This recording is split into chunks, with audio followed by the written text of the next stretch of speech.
dihadirkan oleh penuntut umum untuk memberikan keterangan sebagai saksi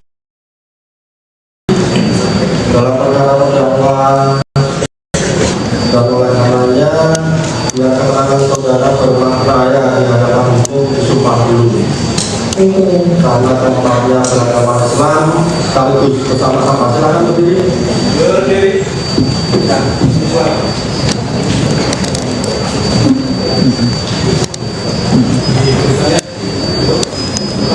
Bismillahirrahmanirrahim.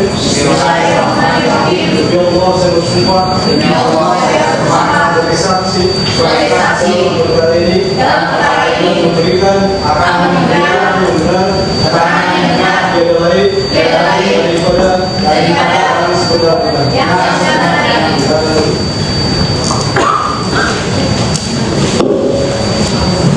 Jadi kita ingatkan ya, sebelum saudara memberikan keterangan ya, kita ingatkan saudara sudah bersumpah ya di atas kepala saudara adalah Al-Quran ya.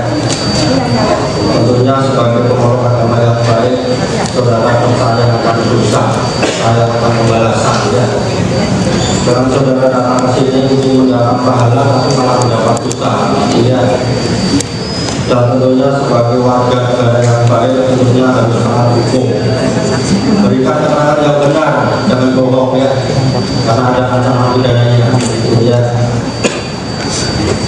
Dan kepada terdakwa ya, kita ingatkan ya, silakan diperhatikan keterangan saksi ya, dari awal sampai akhir diperhatikan.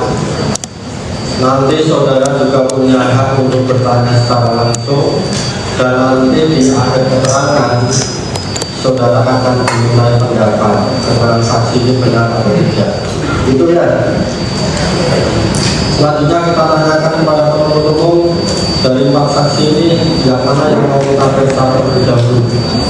Ini yang mulia untuk pemeriksaan pertama dengan lapor Untuk saudara Reza Gadis tetap di dalam, dan kepada yang lain silakan ditunggu di luar. Ya. Silakan.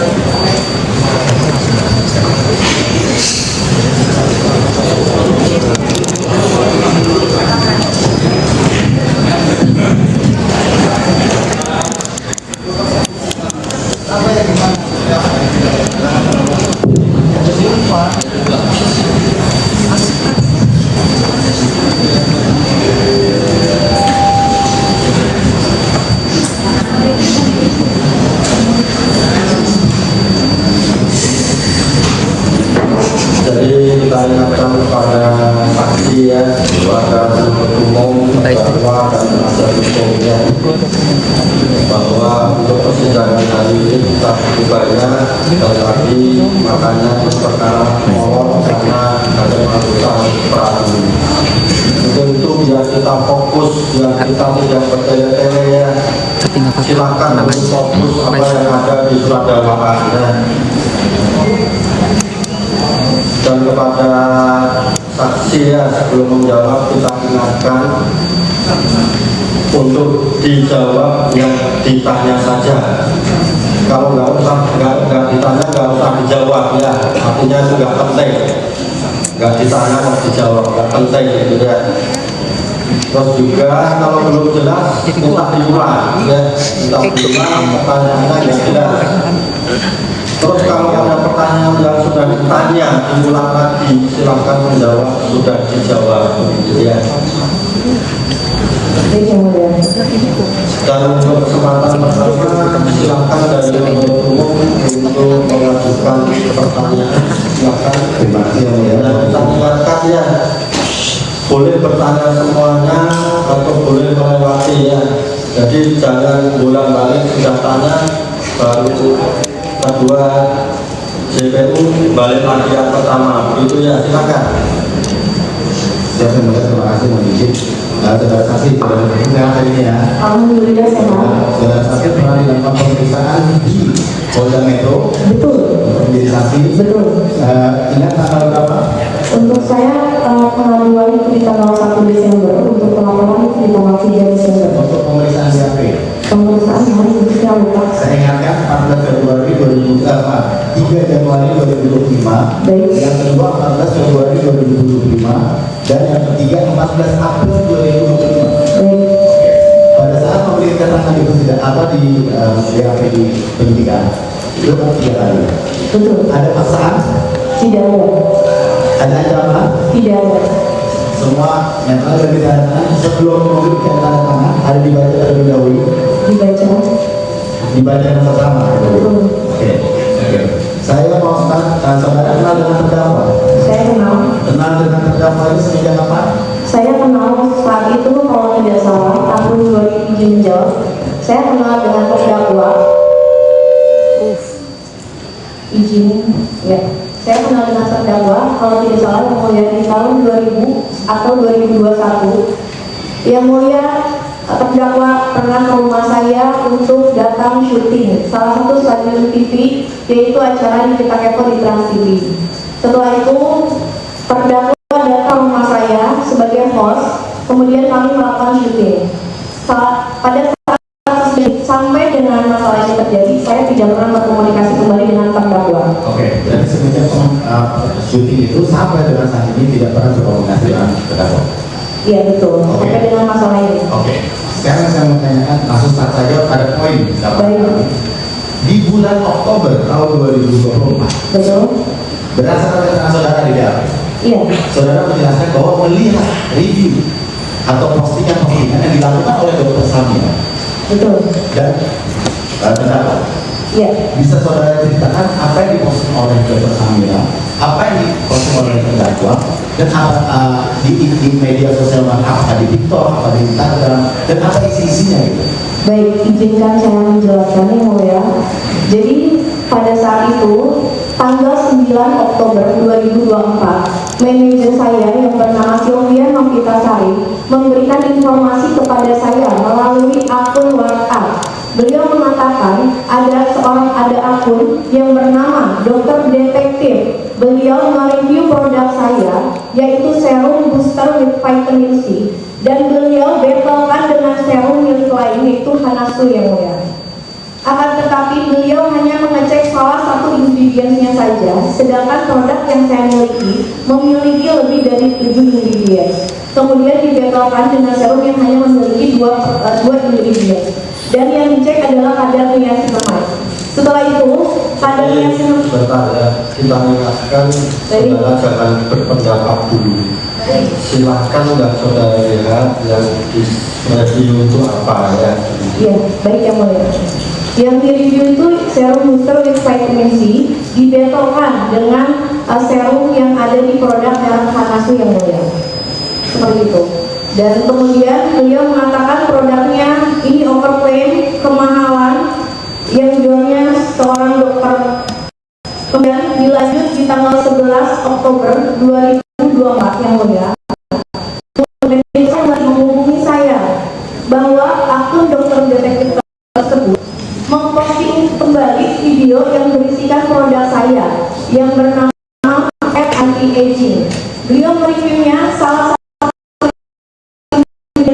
yaitu kadar retinol, sedangkan produk tersebut memiliki banyak ingredients. Kemudian beliau mengatakan produk saya ini kemahalan, ini overpriced, ini overclaim, ini tidak sesuai dengan klaimnya.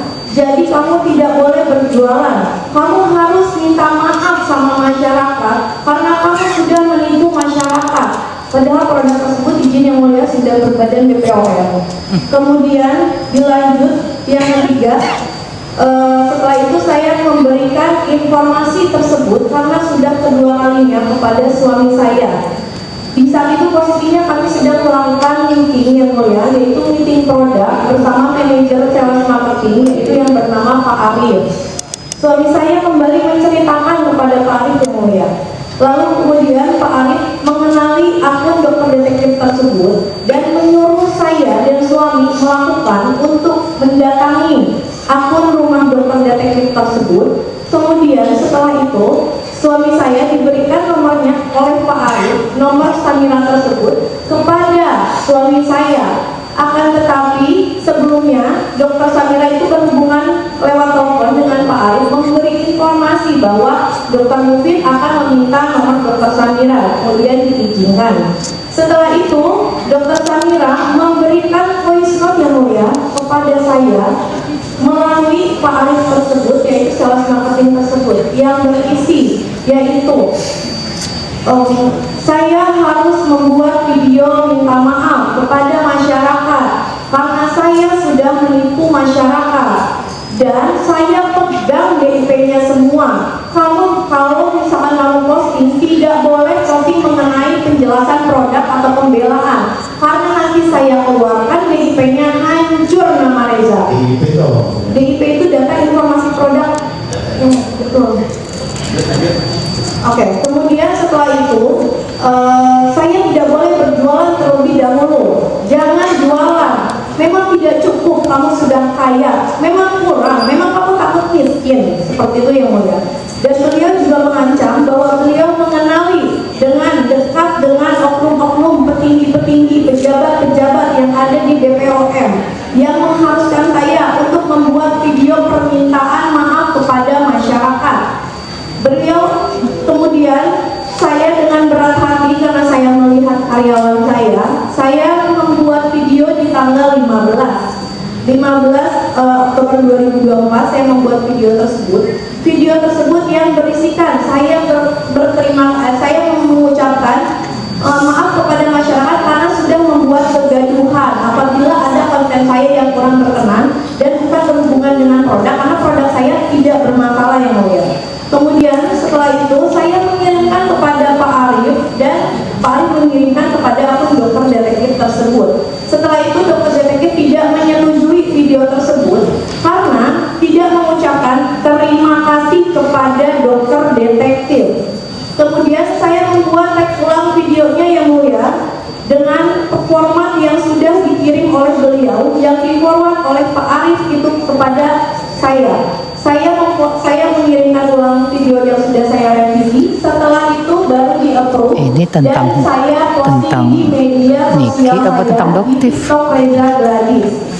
Kemudian kok tentang setelah Doktif? itu saya melihat yang mulia owner skincare lain melakukan hal yang sama, membuat video yang sama dengan format kata-kata yang sama juga seperti yang saya lakukan. Setelah itu, kemudian di malam harinya, akun dokter detektif tersebut kembali memposting ada apa hari ini owner skincare minta maaf, takut miskin ya, takut saya laporin ya, tapi walaupun kamu minta maaf tetap kita proses. Di situ saya merasa bingung padahal yang menyuruh membuat video tersebut adalah akun dokter detektif tersebut. Kemudian kita izin mundur yang mulia ke tanggal 14 Oktober.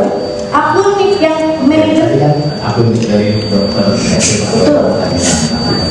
sekarang apakah saudara pernah yang dilakukan oleh kantor dan berapa postingan tanggal berapa aja dan apa isi postingannya?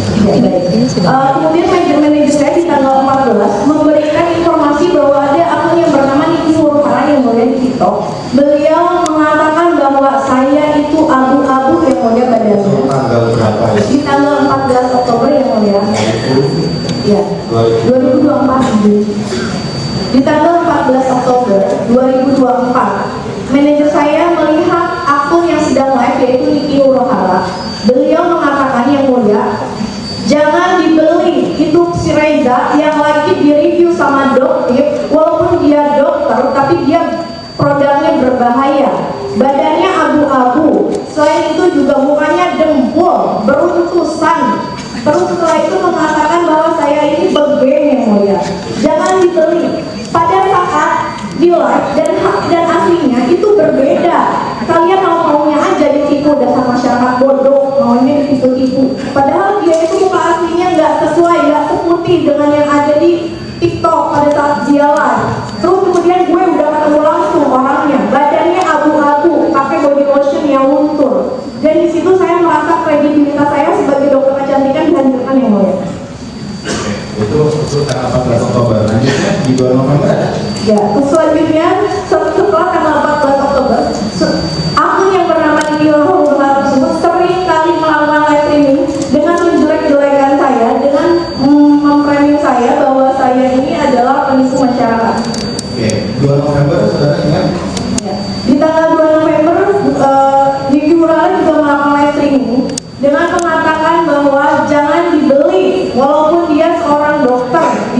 juga mengajak masyarakat untuk membenci saya. Di tanggal 3 November melakukan live streaming, bukan di tanggal 2. Oke, yang mengatakan bahwa overprice. Iya betul, di tanggal 3 November Overclaim. Overprice. Tidak mengandung retinol tapi dimasukkan produk yang ada retinol. izin itu di tanggal 3 November, betul. Oke, itu tanggal 3 November. Betul. Kan ada postingan lagi. Kalau postingan tidak ada, tapi hanya live streaming saja dan hampir setiap hari, jadi saya lupa yang ke. Nah, streamingnya ini di TikTok apa di Instagram? Di TikTok yang bernama Niki Luhara. Oh, di TikTok yang bernama Niki Luhara. Betul. Nah, kemudian untuk Itu frekuensinya berapa kali yang saudara ingat? Saya melihat sering yang mulia. Di tanggal 3 apabila akun dokter detektif tersebut sudah mereview produk saya, kemudian akun Niki Luhara tersebut melakukan live streaming dengan menyebutkan fisik saya, menghina saya dan menjatuhkan kredibilitas saya sebagai dokter kecantikan yang mulia. Oke, untuk yang dokter Samira juga di TikTok juga. Dokter Samira juga di TikTok dan di Instagram. Jadi nanti juga. Iya, terus menerus secara aktif hampir setiap hari. Oke, dalam perkara ini kami telah mendapatkan dari ahli gejala forensik Baik. itu semua rekaman dari percakapan saudara Ya. dengan dokter Oki, percakapan saudara dengan saudara. Baik. Nah, kita mungkin sekarang waktu saudara habis produk saudara ini sudah terdaftar di Bepom? Sudah. Sudah terdaftar di Bepom. Iya. Dan pada saat itu saudara mengakui nggak baik orang-orang yang menjadikan produk saudara ini ada pelaporan di Bepom? Pada saat itu tidak melaporkan, tapi saat saya melaporkan saat ini ada pelaporan yang pada saat itu saya tanya, tidak ada. yang di belakang di sana, apa yang ditanya? Baik, tidak ada. Jadi waktu saat menjadi berita tidak ada laporan. Tidak ada izin. Oke. Kemudian yang saudara rasakan apa pada saat itu? Apakah saudara takut karena memang followersnya memang banyak untuk yang Betul. Niki Luhara ini? Betul. Ini milik siapa? Semua tahu saudara. Milik siapa milik ini kita bisa. Oke. Terdakwa. Yang lain siapa? Yang lain terdakwa kita bisa. Oke. Nah, pada saat itu followersnya banyak. Sangat banyak, bahkan viewersnya pun banyak. Saudara ada kekhawatiran bahwa dengan adanya data seperti itu, dengan seperti itu bahwa akan turun produknya nama saudara sendiri. Saya tidak khawatir dengan produk izin, karena produk saya semua sudah berbadan BPOM. Akan tetapi saya khawatir karena kredibilitas saya sebagai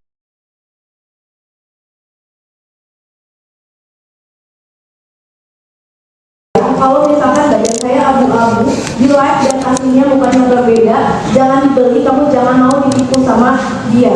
Dan dia mengatakan saya dokter abal-abal yang mulia. Oke, berarti dari seluruh rangkaian dari yang itu adalah yang saudara khawatirkan seluruhnya dari kita. Betul. Oke, dan kemudian saya mau masuk ke dari Baik. bicara saudara ini dari yang saudara. Baik. Saudara kenal dengan yang namanya dokter Oki. Saya sangat mengenal dengan Dr. Oki. Sejak kapan? Saya mengenal Dr. Oki sejak 2017. Oke, saya coba mengambil dari untuk supaya mengenal waktu. Saya mencoba mencari di phrase yang sangat seperti ini. Baik. Ini di tanggal 27 Oktober. Baik. Saudara menanyakan, kita ini percakapan saudara dalam percakapan. Baik. Kalau malam ini Niki bisa nggak kira-kira dia sama kamu juga? Terus jawab, dia nggak mau ketemu kalau nggak pasti soalnya tadi teh. Nah, ini bisa saudara jelaskan apa sih ceritanya saudara mau ketemu dengan terdakwa? Kemudian si Dr. Oki menjawab, dia tidak mau kalau dia jelas. Tidak pasti soalnya. Seperti apa? Maksud artinya apa? Izin Semuanya tahu. Baik, izin menjelaskan yang mulia. Jadi di tanggal 27 Oktober 2024, Dr. Oki melakukan video call kepada saya, kalau tidak salah pukul 4 sore. Posisinya saat itu saya sedang di mobil di dalam perjalanan. Kemudian saya yang disumpah kedokteran semasa sejawat itu merupakan saudara kandung. Selain itu juga di tanggal 27 itu, Dr. Oki dan saya memang sebelumnya melakukan komunikasi. Kami sering bercerita, baik masalah pekerjaan ataupun masalah pribadi kami sering bertukar cerita yang mulia. Kemudian di tanggal 27, saya menanyakan, saya menceritakan sebagai teman sejawat dan sebagai teman dekat kepada Dr. Oki Pratama. Saya mengatakan bahwa saya di framing jelek, saya dihina, media sosial oleh akun yang bernama Dokter Detektif dan Nikita Mirzani. Kemudian Dokter Oki Pratama di situ menyuruh saya melakukan, kalau ke Dokter Detektif teh aku nggak kenal, tapi kalau ke Nikita coba deh, Teteh tuh harus ketemu sama dia, Teteh tuh harus sumpah mulutnya pakai uang. Itu maaf ya, oke, dapat dulu. Iya. Itu perkataan dari Dokter Oki Pratama. bahwa itu semua pakai uang. Betul. Oke, maka saudara bilang di situ kalau nggak pasti soalnya tadi kayak gitu ya. Betul. Oke. Kemudian di percakapan yang sama juga di tanggal 27 bulan 10, Teteh ini kata Dokter Oki Pratama, Teteh lewat aja ya finalnya. Betul. Niki bilang pasti dulu baru ketemu. Maksudnya Niki bilang pasti dulu baru ketemu. Betul. Terus itu maksudnya gimana? Jadi Dokter Oki Pratama menyuruh saya melakukan lagi-lagi untuk menghubungi asisten Nikita Mirzani, yaitu Jadi kita ingatkan kepada penasihat hukum dan terdakwa ya bagi persidangan. Mestinya nanti ada mengajukan saksi ya dari penasihat hukum ya. Jadi tolong yang akan menjadi saksi dari penasihat hukum untuk keluar dari persidangan ini. Ya. Kalau ada ya, kalau nggak ada ya apa gitu ya. Nggak ada. Kalau ada silakan keluar ya. Nggak ada, Pak. Ya kalau nggak ada nggak apa-apa. Kalau ada ya. Mungkin kalau misal seandainya ada, tapi belum mengajukan saksi ya. Ya artinya kita ingatkan. Oh ya, siap. Kita ingatkan. Memang kalau ada yang mau ditunjuk dari saksi, kebetulan ada dua ini mohon untuk keluar. Ya. Yang mau jadi siapa kan majelis nggak tahu, gitu ya. Itu ya. Oke, lanjutkan. ya, izin melanjutkan yang mulia. Kemudian Dokter Oki Pratama menyuruh saya melakukan untuk menghubungi asisten terdakwa yaitu Ismail Marzuki. Kemudian setelah itu Dokter Oki Pratama di malam hari menelpon saya lagi melalui video call dan meyakinkan Teteh harus hubungi kalau misalkan Teteh mau aman, mau sampai kapan Teteh dihancurkan terus di media sosial, Teteh mau jualan kan. Nah kemudian setelah itu Dokter Oki Pratama menutup teleponnya. Kemudian beliau mengirimkan nomor Ismail Marzuki kepada saya saat itu di tanggal 27. Akan tetapi saya tidak, ya betul, tanggal 27 Oktober. Tapi saya tidak menghubunginya sama sekali. Ya mungkin sama sekali. Tidak. Terus saudara mengatakan makasih Oki, cek aja, jangan itu menggantinya Niki, bilang aja mau silaturahmi sama Niki. Kalau sudah selesai semua kabarin aku hari apa yang terbaiknya. Terus saudara bilang, Oki aku lebih minta tolong nggak perkiraan berapa biar aku ada gambaran sama sama aku aja. Dan maksudnya gimana tuh? Ada kata-kata dari Dokter Oki, silaturahmi aja ke Niki. Kemudian kalau selesai semua kabarin aku. Terus saudara bilang, nah oke, boleh minta tolong nggak perkiraan berapa biar ada gambaran. Betul. Jadi pada saat itu Dokter Oki Pratama terus izin menjawab yang mulia.